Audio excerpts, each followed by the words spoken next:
Is Tony Khan the devil? Is Tony Khan the one behind the devil mask in AEW giving problems to MJF? Or could it be Adam Cole? Or could it be MJF himself? I don't know. We're going to talk about that today. It's called another episode of the Heel Truth Wrestling Podcast. I'm Ted, the Hillbilly Heel, welcoming you back to the critically acclaimed, award-winning #1 podcast in Antarctica.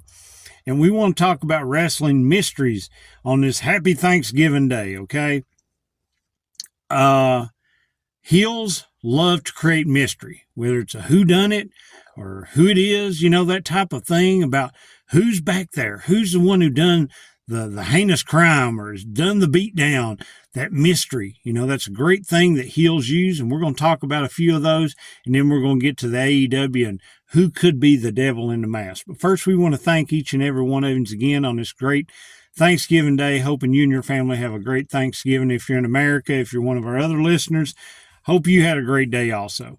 You know, you can find us on Apple, Spotify, Amazon, wherever you get your audio listening pleasure.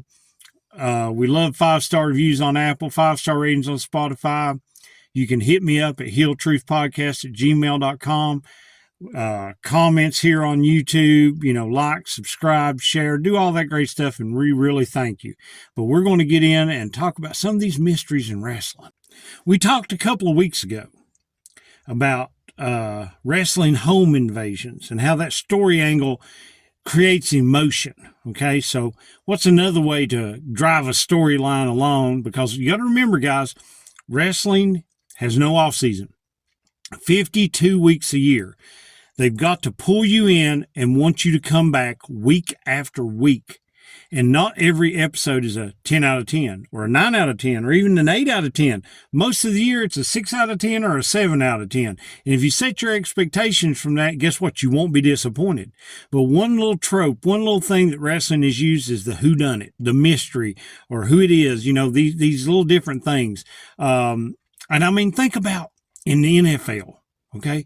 What if, like Cincinnati, Joe Burrow has gotten hurt? But what if Cincinnati did not have to tell you who was on their roster or who the starting quarterback for the next game was? What if all week they were saying it's going to be a mystery quarterback? We don't know who it is. And then up until game time, they didn't know. Was it going to be the second stringer? Was there a free agent that could be signed? Think of the drama. Well, that's wrestling. There's so much stuff that goes on behind the scenes in these storylines, and we don't know who it is. WWE bought out WCW. Some of the WCW superstars come over. Do you remember the stalker for Undertaker's wife at the time? I think Sarah, before he got with Michelle McCool. It was DDP. And I mean, he was a big baby face in WCW, a WCW champion.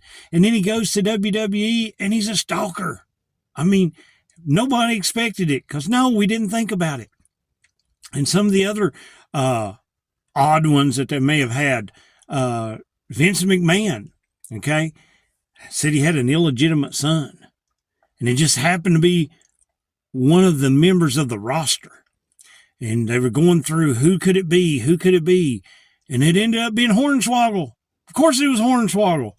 Why wouldn't it have been Hornswoggle? You know, it was just hilarious. We had the famous who run over Stone Cold. Hit him with a car, okay? Hit him with a car. And it ended up being Rikishi. Nobody thought about that. And, you know, with Rikishi, he was doing it for his cousin, The Rock. So we've had that. And then even here recently, just a few years ago, we had a golden egg that was stolen from Vince McMahon. Still ain't for sure about that one, but the golden egg was stolen from Vince McMahon. Who done it? So before we get into the devil mask, let's talk about 3 iconic ones that a lot of people remember. 2 of them good, 1 of them not so good. We go back to the invasion angle of WCW, which changed wrestling history. You've got Scott Hall. You got Kevin Nash come in. They're the outsiders. They're going to take over WCW. And they're running roughshod over Bischoff and everybody. But they said they've got a third man. Who was the third man? Was it Luger? Was it Sting? Was it Macho Man? Who was it? And it ended up being Hulk Hogan.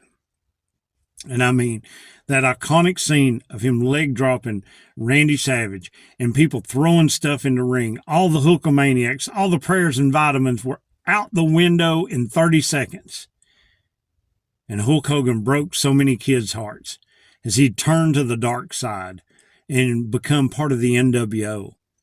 But think about all those weeks leading up to it. We all had our speculation. We were all wondering, who was it? Was it somebody on the roster? Was it going to be somebody else from WWF? Was Shawn Michaels coming in?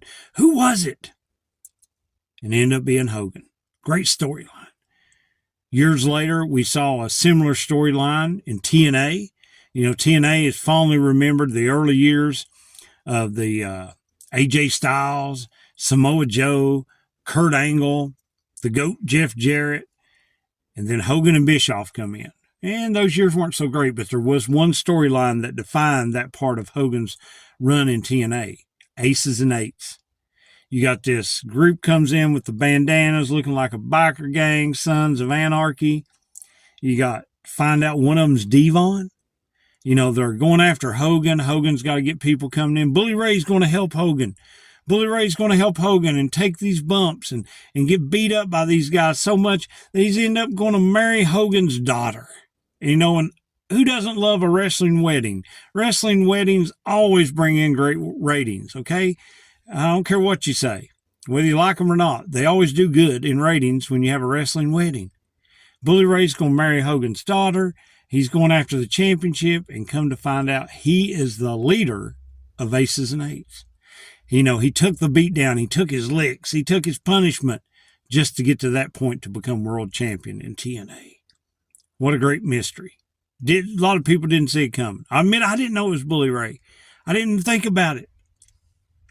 Then those were two good ones. But what was a bad one? The Black Scorpion.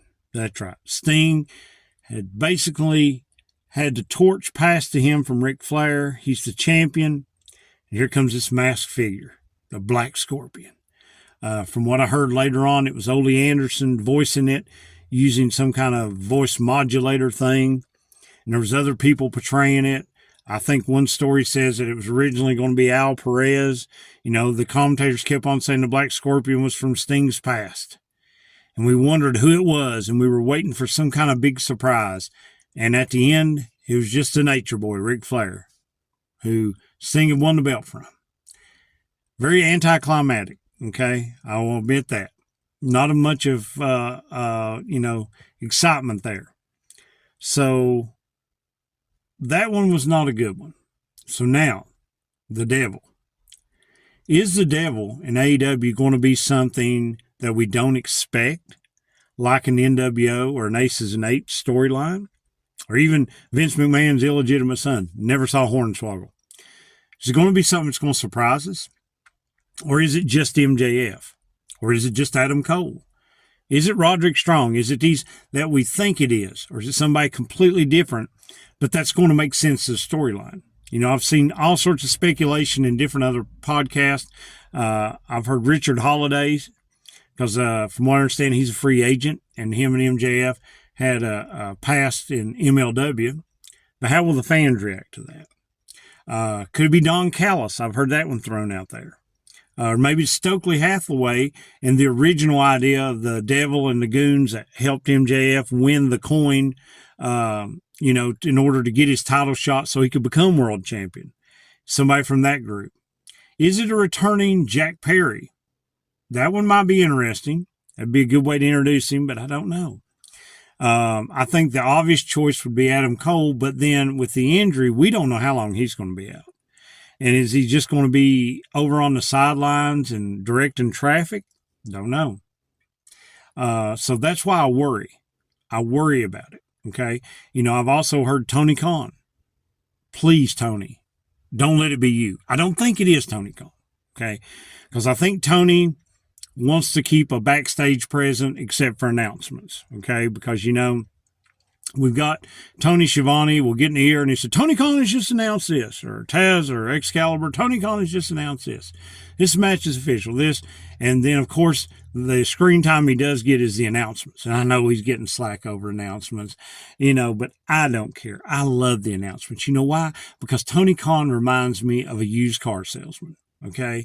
And what are they going to do? They're going to promote their brand. They're going to promote their cars. I mean, he is a regional big time used car salesman that's on local radio and local TV stations. It's like Tony Khan's Auto Mart. Come on down for savings. We've got Hondas. We've got Toyotas. We've got Black Friday specials. We've got deals. $2,000 cash back. No payment down. No payments till January. Come now. We've got a petting zoo, a petting zoo for the kids. We've got everything you'd want. Come on down for the best deals in the tri-state area. That's Tony Khan. And that's what he's supposed to do. A promoter is supposed to promote. Every time he gets an interview, he's supposed to tell you what a great card it's going to be on Dynamite at 8 p.m. Eastern on TBS, or on Saturday night at Collision, at 8 p.m. on TNT. That's his job. But I don't want him as an on-screen character. I don't want it to be the devil. Okay, so who could it be? I'm not for sure. It's one of them I really don't know. There's a handful of people. I'm going to throw a wild prediction out there, and I'm going to go out of the box, and I'm going to say Kyle O'Reilly. I know on social media he says he isn't ready for a return, but I'm hoping that Kyle O'Reilly is better than what he said he is, and he's the devil.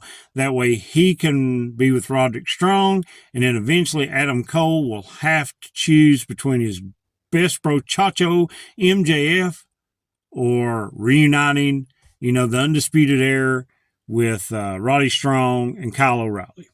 And I think that would be a good pick. But at the end of the day, I don't know. But as the title, I said it's Tony Khan. I don't think it's Tony Khan.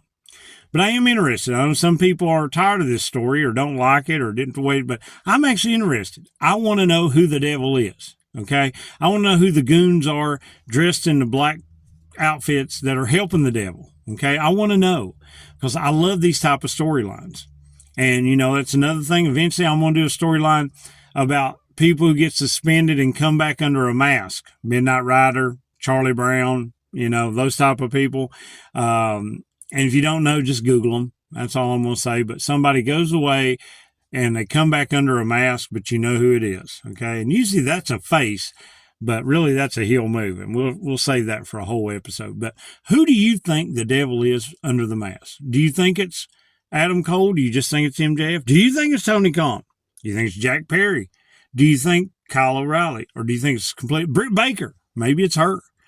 Who do you think it is? Let me know in the comments, okay? We need to know who you guys think the devil is. All right? So until next time, we're going to finish up. Don't forget, subscribe, like, follow, share, all that great stuff. But until next time, there's the real truth, then there's the heel truth.